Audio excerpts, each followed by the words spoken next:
All right, ladies and gentlemen, hi. Welcome to Focus Point 360 Advanced Primary Eye Care event right here taking place in IOI Mall, Puchong. Good afternoon, everyone. And today we do have the public talk right here taking place. So attention to every one of you who would like to join us. Kindly please have a seat because we have our very professional speaker coming here today to share the knowledge on the importance of regular slit lamp examination in contact lens wearer.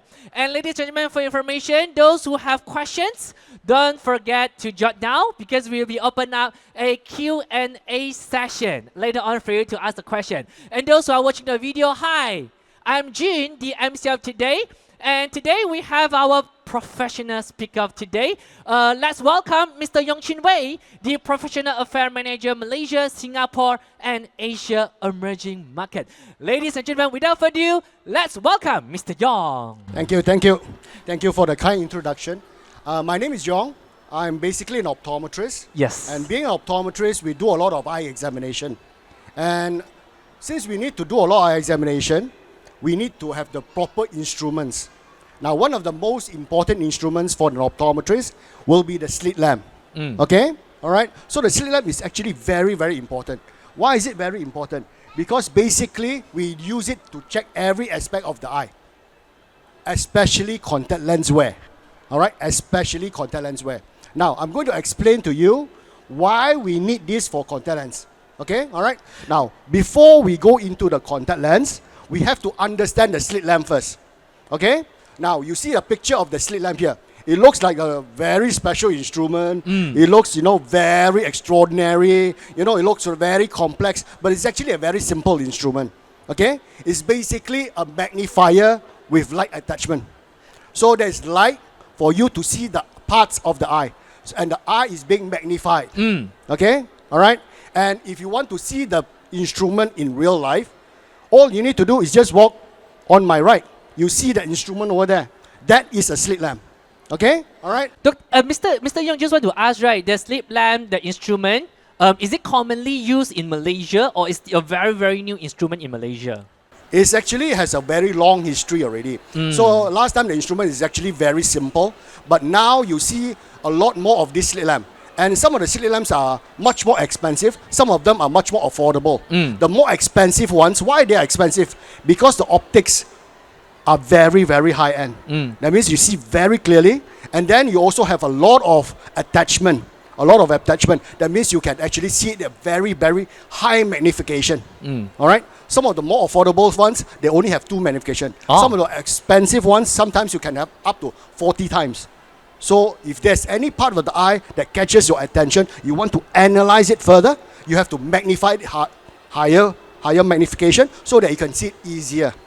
So if for a checker to go and do the eye check by using the slit lamp instrument, what do they expect that they can check through the slit lamp? Or they can check everything. The first thing that the optometrist would usually do is actually check whether the eye is healthy or not. Oh, okay. Okay? If the eye is not healthy, forget about it. You're not supposed to wear contact lenses. Okay. All right. So the optometrist would first of all check whether the person's eye are healthy, not only on one eye but both eyes. Okay. All right. So they have to look at a variety of things which we're going to cover in this presentation afterwards. All right. Got it. All right. Okay. The next one. Basically, you see there's a lot of parts into the slit lamp.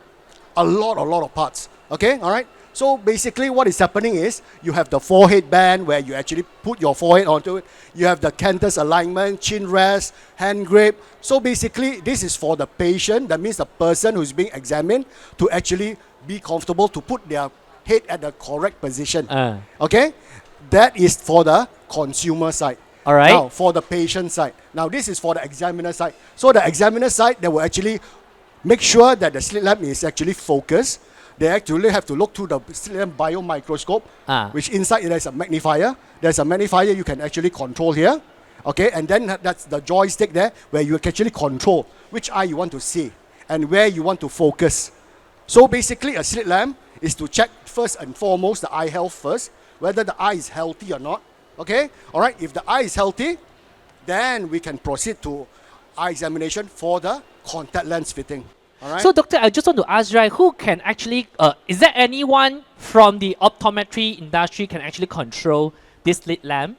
Oh, in Malaysia, optometrists are actually trained to use a slit lamp. Ah. So is the ophthalmologist. Ophthalmologists are eye specialists. Those people who do a lot of eye surgery. They also want to see what is a problem with the eye before they do the surgery. And after surgery, they also will actually need to know whether the surgery went well.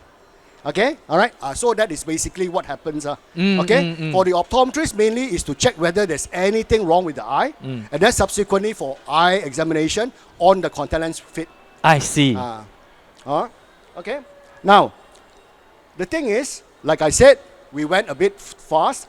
The people who are actually supposed to know how to use it are ophthalmologists, optometrists. Some opticians are actually well trained into using a slit lamp. And actually a slit lamp is very easy to use. It's not very hard to use. All right? All you need to do is just make sure you're focused. Okay? Focus on what you want to see. And there are a lot of illumination type where it actually will help you to actually, see what you want to see. Right? Now, just to show you, you see, this is what you will see through a slit lamp. Okay? You'll see a lot of parts of the eye. So you see the whole eye is being magnified. The whole eye is being magnified. So now you can see every part of the eye very, very carefully. Okay? Like for example, you can see the iris lah. Okay? Alright? The iris, which is your brown color, your blue color, your gray color. You can see the cornea. You can see the pupil. Okay? Alright? And also you can see the eyelashes, eyelid. All these parts are very, very important. Why? Because we want to see if every part is actually healthy and also if it's clean, because it will tell the optometrist whether this person will subsequently have problems or not when they wear contact lens. Okay? All right? So now, if everything is healthy, that means if you look at the slide, everything is healthy. Every part of the eye is healthy. Then what the optometrist would do is the optometrist will put what we call a dye, called fluorescein.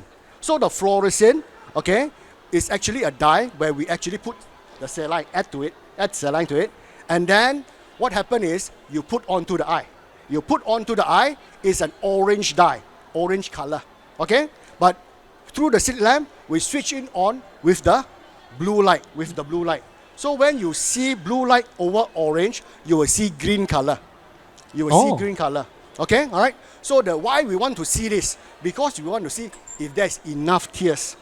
If there's not enough tears, then contact lens wear will not be suitable. You must have enough tears. And also the quality of the tears is important. Okay, all right? So very, very important for the optometrist to check whether there's a person has enough tears or not. All right, doctor, if someone with not enough tears and someone with like over amount of tears, what is the the consequences? And how do they aware that they're actually not enough or over tears? Okay, now we put aside contact lens wear first. Okay, you're asking a question related to the tears. Yes. Whether the tears, there's enough tears or not enough tears. Okay, all right. So if a person doesn't have enough tears, the person will notice it. They themselves will notice it immediately. So what they notice? They will notice one thing is the eyes feel dry. The eyes is always itchy. Oh. Okay? All right, there's a tendency for them to rub it. Okay, all right. And when you rub it, you're actually introducing a lot of bad things to the eye, which is basically bacteria. All right. So personally, if a person need to find that the eyes are a bit, what do you call that? A bit itchy or whatever, go to see an optometrist, go to see an ophthalmologist to find out what is the cause of that dry eye. Okay, and then the practitioner will actually explain what is the best remedy. It could be eye drops. It could be other things. Okay? All right? Now, that is for the dry eye. Now, what if the person have too much tears? I very rarely see people with too much tears, unless the person is crying. Okay. Okay, all right? So, if the person is having a lot of tears, we want to see, usually there's a duct on the eye. There's a hole here. We call it the puncta. Okay? The puncta is where the tears come out. The tears come out from a lacrimal gland around here. It flows into the eye. Then it goes through the puncta. Puncta is mainly like a drain, okay, for the tears to go out. So if there's always a tears coming out, that means there's a likelihood that the puncta is blocked. Oh, okay. The puncta is blocked. So the doctors need to actually go through and maybe make sure that the puncture is not blocked anymore. Okay, all right. So that's what we have to understand. Okay, all right. So tears is very important. Without the tears, we are blind. Okay, all right. Without the tears, you have eye infection every day. Because the tears, you have a lot of antibacterial properties. Lactoferrin protein, glycoprotein, lysozyme. Those are bacterial killers. Okay, they kill bacteria. So you see the environment is so dirty. But why you don't have eye infection? It's because the tears are killing all those naughty things. All right? Okay, so we proceed further for the contact lens. All right. Now, once we check the contact lens, the tears already, we will actually need to check whether the person is suitable for the contact lens. Because there's so many brands of contact lenses, so many types of curvatures, so many diameters, so many sizes are basically. All right. So we want to see whether the lens is suitable or not. So what does the optometrist usually do? The optometrist will actually put the lens onto the eye. After they decide which is the lens that should be fitted on the patient. Okay? So they ask the patient a lot of questions. You know, how long are you going to wear it? Okay? Are you going to wear it every day or are you going to wear it occasionally? What time are you going to start to wear? What time are you going to take it off? So when the practitioner understands the way of the patient wearing, then they will recommend a suitable lens. And once we go for a suitable lens, the optometrist will actually use a trial lens to put onto the eye. It's basically like, okay, you want to buy a shirt. You just go to a shopping center, okay? You get the shirt, you think this is a size, and you go to the fitting room and you put it on. Okay, it's almost the same thing. But the thing is, you don't get to see. The person who's seeing is the optometrist because he's looking through the slit lamp. Okay, all right? But you can feel it. What do you mean by feeling? Okay, all right? Now, basically, you see, the contact lens will be like this, sitting like this. This is a beautiful fitting contact lens. Okay, all right? So it's covering the whole eye. Okay, it's covering the whole eye.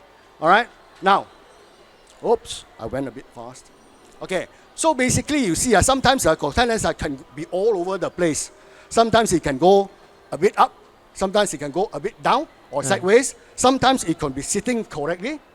Okay, like these two, they are sitting correctly. So we have to decide which one is the correct one, which one is not correct one. Okay, first of all, the contact lens must be sitting to cover everything. To cover everything. You cannot touch the limbus. Because why? Because the limbus, there's a lot of nerve. A lot of nerve. Okay, so when there's a lot of nerve, okay, when the contact lens at the edge touch it, you feel it. You feel it, it's never going to be comfortable. So the contact lens must not touch the limbus. So the coverage must be same, the whole thing. Okay, must be centering very well. All right, so we want to see the position of contact lens, the coverage, and then subsequently later the movement. Because sometimes when the lens is fitting correctly, or sometimes the lens is fitting too tight, it can give good coverage. But then we want to know which one is the suitable one. Is it too tight or is it just right? Okay? Because on the top two, you already see it's already sitting at the wrong position. Sitting at the wrong position is never going to be a good fit. And not a good fit, not going to be comfortable.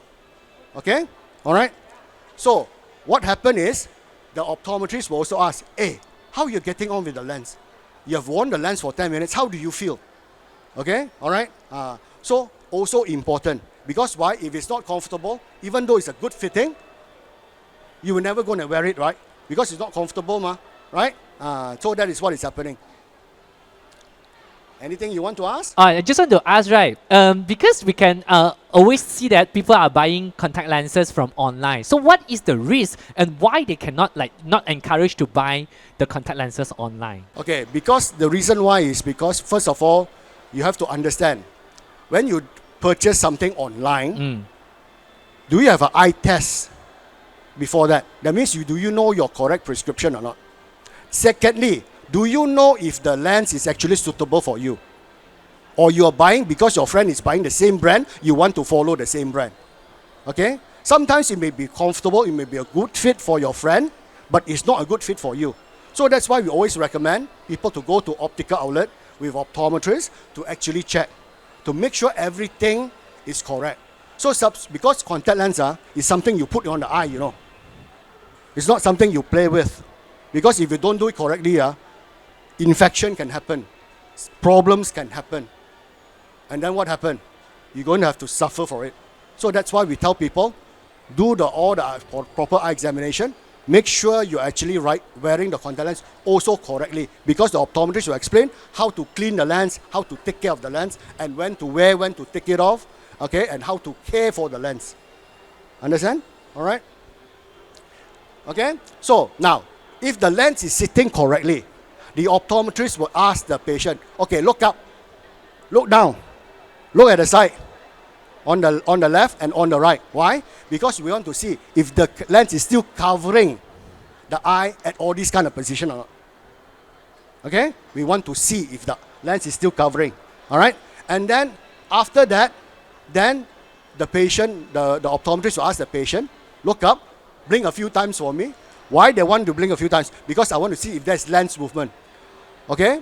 Right. Now, the thing is, why we need the lens to move a bit when you blink? Because there is tears between your contact lens and the eye. There's tears. Okay? So when you blink, the lens move, right? The lens move, what happened? The tears also move. But why we want the tears to move? So that you get new tears to go in between the lens and the cornea. So why? Because then when you have tears going to and fro, you're never going to feel dry. Then the contact lens wear is going to be very, very comfortable. You can wear the whole day. All right? If the lens is not sitting correctly or it's not moving at all, very soon you'll find that the lens is starting to get a bit more uncomfortable. Then subsequently, in certain cases, I've seen the person's eye getting red because it's drying up. Okay? All right? So that is what is happening. That's why we need to see, to assess the fitting. So it's not just putting a piece of plastic onto your eye. We have to do a lot of background check, making sure everything is correct before you actually go away with the lens. Okay? But sometimes, right, when we are wearing the contact lenses, right, the contact lenses will like go very like up there. Is that meaning that I have dry eye? No. Okay. So when your contact lens go all the way up, first thing I usually will ask, did you rub your eyes? Okay? Because if you rub your eyes, the lens will dislocate. Okay? If you don't rub your eyes, the lens will never dislocate. It will always cover the whole eye. Okay? Now, then the second question is, okay, will the contact lens go behind my eye? It won't. Why it won't? How you know? Okay? Because there's a conjunctiva. The conjunctiva stops the lens from reaching all the way to the back of the eye. Okay? It just go all the way up only. It will never go behind your eye because the conjunctiva will stop it. Okay? And also, I was ask, right, because some contact lenses, right, they would just fall off just like that, just fall out like that, just keluar like that. So does that mean that the respective contact lenses is not suitable for me? Now, first of all, when you have a problem, we have the optometrist, a good optometrist, to analyze what is the cause of the problem. Now, you say the lens just came off. Number one, I would ask if the person is wearing a soft contact lens or what we call a rigid gas permeable. A rigid gas permeable is a smaller contact lens. It's actually harder material. Some of people call it semi-hard, okay, because it's not as hard as the old material last time. So it's semi-hard. That lenses is a bit smaller, so there's a tendency for that lens to come off if you blink too hard. It can happen, all right? Now, secondly, if it's a soft contact lens and it came off, now then I would actually need to assess the fitting again. Is the lens drying? Okay? All right? Is the lens is actually behaving correctly or not? All right? Now, if the lens, if the person have wear this lens before and no problem in the past, but this pair has problem, that means maybe there's a quality problem. Then we actually need to find out. So that's why we have to analyze each situation, because the situation, the reasoning behind it, it could be different. Okay? All right? So, then after that, we look at the contact lens movement. Everything is suitable, everything is good, and the patient who wear this lens is comfortable, we dispense a lens. Okay? All right? So we decide with the patient how many boxes they want to buy. How long are they going to wear? Okay? All right? So, now, apart from that, the slit lamp also you can also attach a few types of gadget, I would say, all right, to them. Once you attach this gadget to them, slit lamp can do other extra thing. For example, the one is Goldman tonometer. The Goldman tonometer used by a lot of ophthalmologists, basically it touches the eye. Ah, okay. Okay, it's used to touch your eye. The touch your eye is to measure the pressure of your eye. Okay, so the pressure of the eye is like a blood pressure also lah. Okay, it cannot be too high. All right. Then you have sometimes you have camera attachment. You can attach camera. Okay, so you can see the slit lamp on the side here on my right. There's also a camera attachment because it's connected to the computer. Then you can see your eye lah. Sometimes they can pick pictures of because the doctors want to see, okay, is this situation getting worse or not? What was in the past? Okay, now I've done surgery. Has the surgery, improved the situation? Has the patient got better? So I want to take pictures so that later, okay, I also can show the patient, now this one is healing, it's getting better. All right. Then you have something like the Vogue lens. The Vogue lens is a handheld instrument. Okay, all right. It's basically a very high power plus 90. In layman's term, is 9,000 power. Okay, so basically to see inside of the eye, because the slit lamp usually what we do is we use to see the outside of the eye. Okay, the eye that you see with the naked eye. But this Vogue lens lets us see inside of the eye. Okay, and the last one, the gonio lens. The gonio lens is basically to see whether the anterior chamber, okay, that means basically the eye, is it healthy or not? Or is there something stuck?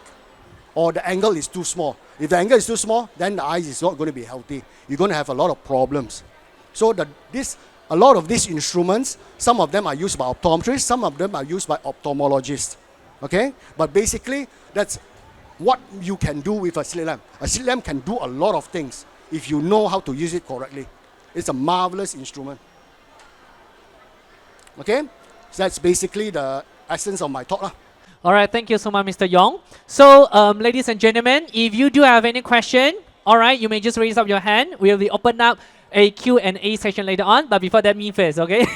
All right, Mr. Yong, just want to ask, right, because you mentioned about contact lenses, we have a soft type and a little bit hard type. So, how the consumer to choose which one to go for, like suitable for myself? Okay, now basically, I would say now 95% of the contact lenses being prescribed by optometrists are the soft contact lenses. And the reason why soft contact lenses are the more popular ones is because you get used to it faster. Usually you put it on, 5 minutes, 10 minutes, you get used to it. It feels like nothing on the eye. If the lens is sitting, is actually a good fit. All right? But a GP lens or gas permeable, what we call, some people call semi-hard, is usually used when there's certain eye conditions. Okay, all right? Certain eye conditions, we have to use that GP lens. And that GP lens is usually what we call a conventional lens. Conventional lens that means that you wear for 1 or 2 years. So a lot of soft lenses now, they are worn for monthly disposable, daily disposable. That means I wear in the morning, daily disposable, I wear in the morning, I take it off at night, I throw it away. Monthly disposable, I wear on the 1st of January, I take it off at the end of the day, I clean it, then I wear it again tomorrow. But tomorrow, before I wear it, I clean it again. So you have to do a lot of cleaning with monthly disposable.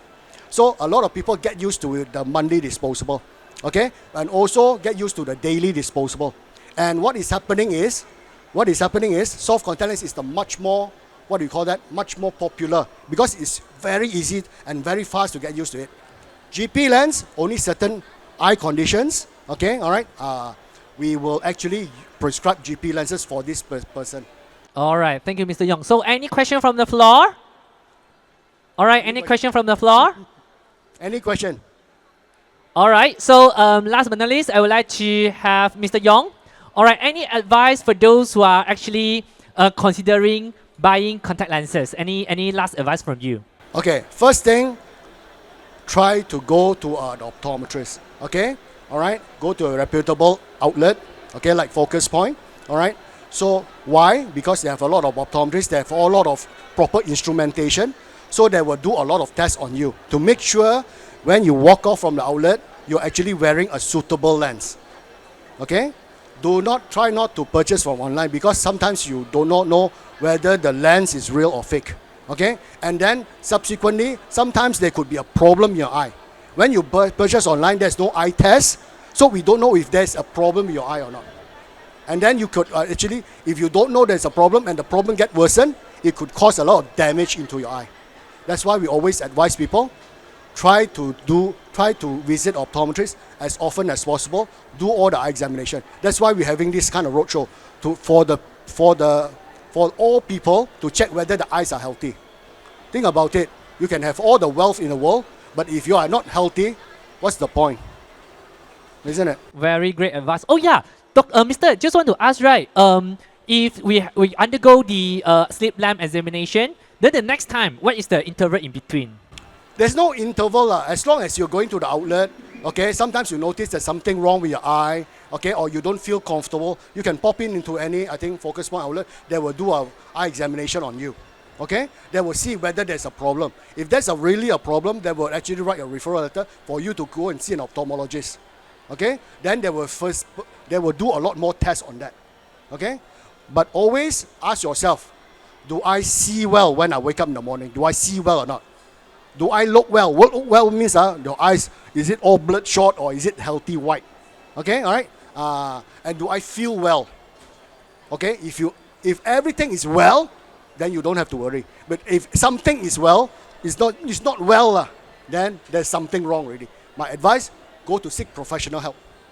All right. Once again, thank you so much, Mr. Yong, for the wonderful sharing. Thank you so much. Thank you.